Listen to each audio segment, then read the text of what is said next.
Le chemin des dames est rentré en partie dans les livres d'histoire, en tout cas parce qu'il était porté par la mémoire des combattants.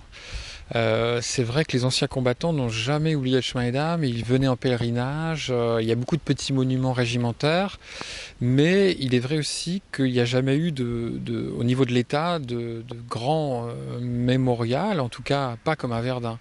Et on voit très vite, dans les années 20-30, que la mémoire de Verdun prend quasiment toute la place dans la mémoire nationale de la Première Guerre mondiale et qu'on oublie progressivement le chemin des dames. Alors il y a deux raisons à ça. C'est effectivement le fait que c'est un échec militaire.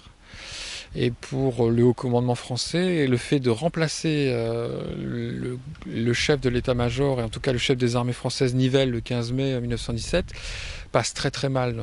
Et donc ça c'est vraiment très très mal vécu, l'échec du chemin des dames du 16 avril et des combats de mai aussi. Et puis la deuxième raison, c'est aussi les mutineries, la crise dans l'armée française qui va éclater au mois de mai et juin 1917, dont l'offensive est une des explications, en tout cas l'une des causes, mais va vraiment, au niveau de l'État, au niveau de la mémoire nationale, faire que le chemin des dames va être très difficile à évoquer. Et on va voir progressivement cette mémoire devenir très, très conflictuelle, notamment à cause des mutineries.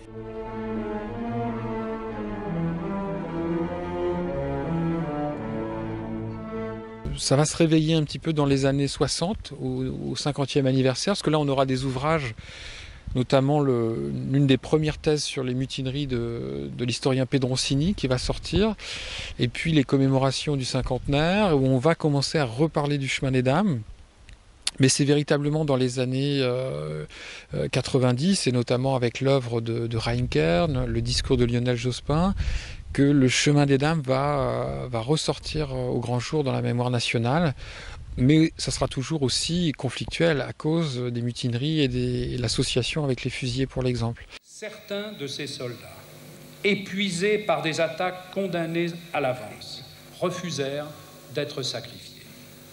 Que ces soldats, fusillés pour l'exemple, au nom d'une discipline dont la rigueur n'avait d'égal que la dureté des combats, réintègrent aujourd'hui pleinement notre mémoire collective nationale.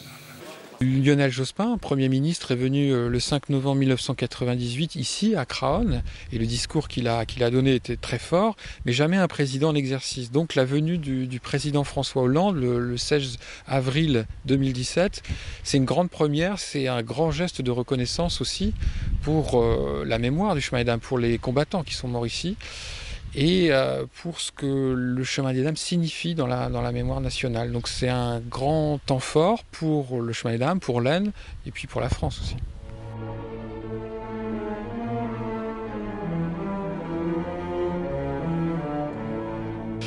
Donc c'est très intéressant de voir aussi qu'aujourd'hui le chemin des dames, c'est cette mémoire très complexe, mais qui parle à aussi beaucoup de gens qui se posent énormément de questions, et notamment à cause de ce pourquoi une mémoire effacée, une mémoire de second ordre. Aussi parce que les mutineries posent un grand nombre de questions, c'est-à-dire pourquoi est-ce qu'on refuse la guerre à un moment donné, pourquoi est-ce qu'on va combattre pour son pays, à un moment donné on dit stop, on n'en peut plus. Ça résonne encore aujourd'hui, toutes ces questions. Donc je pense que c'est ce qui aussi interpelle énormément de gens aujourd'hui, et ce qui fait que la mémoire du chemin des dames, elle intéresse encore aujourd'hui. Puis là, avec le centenaire, c'est le moment de remettre un petit peu tout ça sur la table.